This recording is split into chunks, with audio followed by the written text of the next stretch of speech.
Good morning friends. अगर आपको ये प्रॉब्लम है कि आपको लेटरिन में आंव आती है या म्यूकस आता है तो मैं उसे कैसे ट्रीट करता हूं, आज इसके बारे में बात करूंगा। अगर म्यूकस है लेटरिन में, लेटरिन की संख्या ज्यादा है, पेट में ऐंठन मरोड़ा है, जो म्यूकस है वो सफेद या पीले रंग का है, अगर ये सब प्रॉब्लम्स हैं तो उसे मैं कैसे इन्वेस्टिगेट करूंगा, इसके पिछले वीडियो में उसमें बात की मैंने। आज मैं बात करूंगा कि इसको ट्रीट कैसे करूंगा।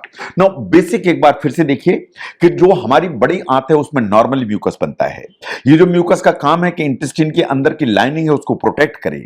इसका काम है कि अंदर जो गुड बैक्टीरिया है उनके लिए एक वातावरण बनाए ताकि वो ग्रो हो सके और जो लेटरिन आपको होती है वो इजीली पास हो, उसमें कोई प्रॉब्लम ना हो। नाउ जब भी हम ट्रीट करते हैं ये इस पर डिपेंडेंट है कि आपके जो प्रॉब्लम है उसके नीचे अंडरलाइंग काज क्या है। जो मैंने जांचें की उसमें क्या सामने आया कि ये कारण है जिसके चलते ये प्रॉब्लम है, उसको सबसे पहले ट्रीट करूंगा मैं। नंबर 2, आपके जो एसोसिएटेड इश्यूज हैं उनके बारे में मैं जानकारी लूंगा, उनको ट्रीट करूंगा। इन सीवियरिटी ऑफ द सिम्टम्स, आप कौन सा सिम्टम ऐसा है जो आपको सबसे ज्यादा परेशान कर रहा है, उसको एड्रेस करूंगा मैं। नो सबसे पहले जनरल गाइडलाइंस देखिए जो मैं आपको प्रिस्क्राइब करूंगा या चाहूंगा कि आप फॉलो करें। नंबर 1, अगर आपको बड़ी आंत में या आपको लेटरिन बार बार हो या म्यूकस ज्यादा जाता है तो सबसे पहला काम आप अपने पानी का इंटेक बढ़ाइए। पानी के इंटेक बढ़ाने से सबसे इंपॉर्टेंट चीज है कि आपका जो कॉन्स्टिपेशन की प्रॉब्लम है वो टेकन केयर ऑफ होगी। साइंस ऐसा मानती है कि अगर आप वाटर इंटेक बढ़ाते हैं तो आपका जो म्यूकस का जो प्रोडक्शन है वो एक्चुअली कम हो जाता है। जो वाटर आप बढ़ाते हैं तो जो इंटेस्टाइन में अगर इन्फ्लेमेटरी चेंजेस हैं वो कम हो जाते हैं। इन जो इंटेस्टाइन या बड़ी आंत की जो अंदर की सरफेस है उसकी इंटीग्रिटी को मेंटेन करने में जो हाइड्रेशन है या पानी है वो आपको हेल्प करता है। तो सबसे पहला काम पानी की मात्रा को बढ़ाइए, दैट मींस लिक्विड की मात्रा को बढ़ाइए। नंबर 2, जो खाना है उसमें फाइबर फूड को बढ़ाने की जरूरत है। जो फाइबरस फूड है चाहे वो सॉल्युबल फाइबर हो चाहे अनसॉल्युबल फाइबर हो, दोनों को बढ़ाने की जरूरत है। ये जो म्यूकस है उसके अमाउंट को कम करने की ताकत रखते हैं, इन आपको बेटर महसूस होने लगता है। नो ऐसी जो डाइट है जिसमें फाइबर की मात्रा ज्यादा है, इन सिंपल शुगर्स की मात्रा कम है, ये वास्तव में साइंस ऐसा मानती है कि ये जो इंटेस्टाइन के अंदर गुड बैक्टीरिया है इनकी ग्रोथ को एनहांस करते हैं। That's number 1। जो बड़ी आंत है इसके अंदर जो इन्फ्लेमेशन के चेंजेस होते हैं या स्वेलिंग होती है या इरिटेबिलिटी होती है उसको कम करते हैं। जो म्यूकस मेम्ब्रेन होती है उसको डैमेज होने से बचाते हैं, इन उसको हेल्दी करके रखते हैं। तो पानी बढ़ाइए, फाइबर बढ़ाइए, इन सिंपल शुगर्स की जो मात्रा है उसको जितनी मिनिमाइज हो जाए उतनी मिनिमाइज करिए। नो लैक्टोज जो शुगर होती है ये सबसे ज्यादा प्रॉब्लम क्रिएट करती है। बहुत सारे लोग लैक्टोज इंटॉलरेंट होते हैं, वो मिल्क या उस तरह की चीजों को टॉलरेट नहीं करते हैं। तो इसलिए अगर म्यूकस की प्रॉब्लम है तो लैक्टोज कंटेनिंग जो फूड्स हैं उनको अलग करिए। लैक्टोज किन में है? अगर आप दूध पीते हैं रोज सवेरे 1 गिलास, शाम को 1 गिलास, सबसे पहला काम दूध बंद करिए। आप लगता है कि आप चीज खाते हैं उसमें भी लैक्टोज काफी होता है, उसको अलग करिए। आप खोया खाते हैं, पनीर खाते हैं, आइसक्रीम खाते हैं, इन सबको आपको अलग करने की जरूरत है क्यों इनमें लैक्टोज शुगर ज्यादा है, वो कभी म्यूकस की अमाउंट को बढ़ाने की ताकत रखती है। नो इन चीजों को देखिए कि अगर मैंने इन्वेस्टिगेट किया और डिजीज प्रोसेस सामने आई तो which are the common medications जो हम यूज करते हैं। जैसे अल्सरेटिव कोलाइटिस पिकअप हुई या जांचों में आया कि जो म्यूकस आ रहा है या आंव आ रही है ये अल्सरेटिव कोलाइटिस के कारण है, तो सबसे कॉमनली जो यूज होती है medicine is the 5 amino salicylic acid या 5-ASA। ये बहुत सारे नामों से आती है, that's the most common medicine जो हम यूज करते हैं।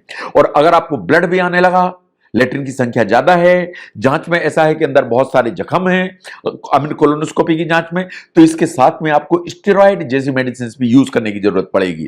लेकिन इन मेडिसिन के अलावा जो डाइट है उसमें फाइबर की जो मात्रा है शुरू में कम करने की जरूरत पड़ेगी। जो लैक्टोज शुगर कंटेनिंग जो आइटम्स हैं जैसे मैंने पिछली स्लाइड में आपके सामने रखे उनको बिल्कुल अलग करने की जरूरत पड़ेगी। इन धीरे धीरे फाइबर को आगे बढ़ाने की जरूरत पड़ेगी। Know the second one is the irritable bowel syndrome, जो सबसे कॉमन है जिसमें म्यूकस आने लगता है। जिसमें जो ट्रीटमेंट की जो मेडिकेशन है इस एंटायरली डिपेंडेंट अपॉन कि आपका जो इरिटेबल बाउल सिंड्रोम है वो किस वैरायटी का है।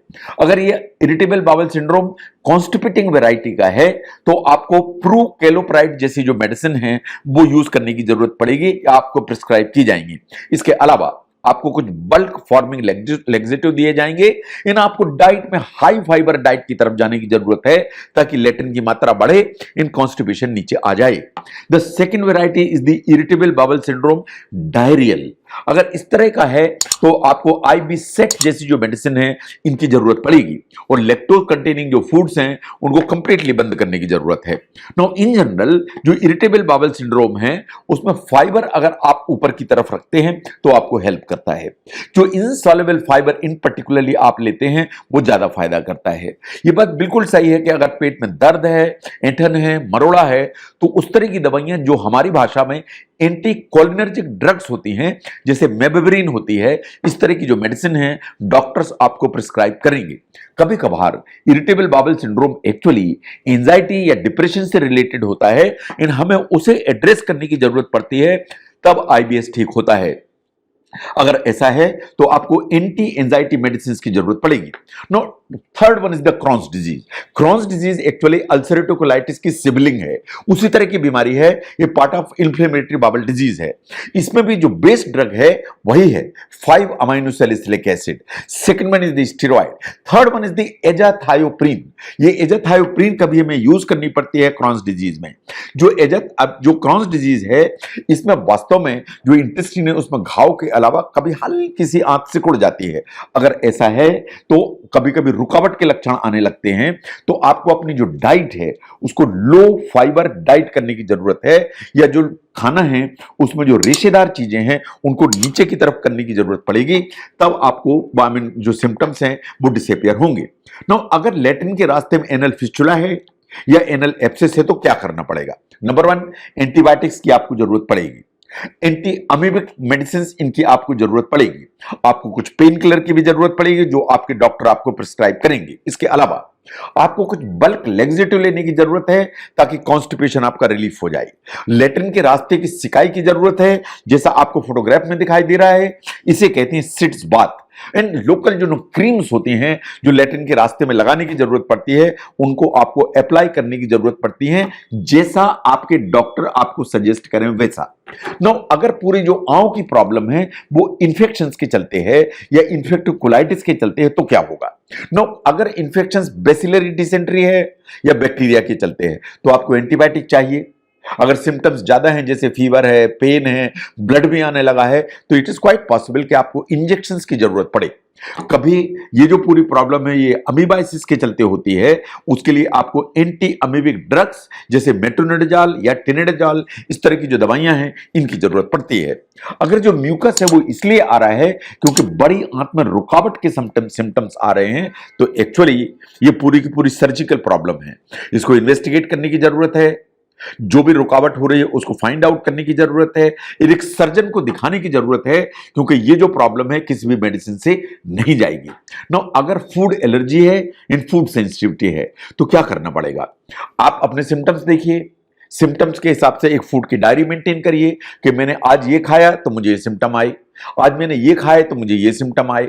और over a period of time ये बहुत सारी चीजें जो आपको परेशान करती हैं उनको एलिमिनेट करने की जरूरत पड़ेगी, डाइट में से अलग करने की जरूरत पड़ेगी। अगर साइंस की नजर से देखें तो सबसे ज्यादा जो इंटॉलरेंस है या फूड एलर्जी है वो ग्लूटेन से है। ग्लूटेन एक तरह का प्रोटीन है जो गेहूं में पाया जाता है, उसके चलते जो एलर्जी है, सेंसिटिविटी है, is the most common sensitivity world wide जो इंटेस्टाइन को परेशान करती है। या लैक्टोज, जो शुगर में लैक्टोज शुगर होती है, दैट्स द सेकंड रीजन जो सबसे ज्यादा परेशान करती है। अगर ऐसा है तो उसको एलिमिनेट करने की जरूरत है। तो अगर आप ध्यान से देखें कि जो म्यूकस है वो नॉर्मल है, लेकिन कभी ये बीमारी का संकेत है। अगर इन्वेस्टिगेशन करके ये बीमारी सामने आ जाए तो उसको ट्रीट करने के लिए हमें क्या करना पड़ेगा, इसको समझने में अगर ये वीडियो हेल्प करता है जरूर शेयर करें। मैं डॉक्टर वी के Mishra from gastro liver hospital, स्वरूप नगर, कानपुर।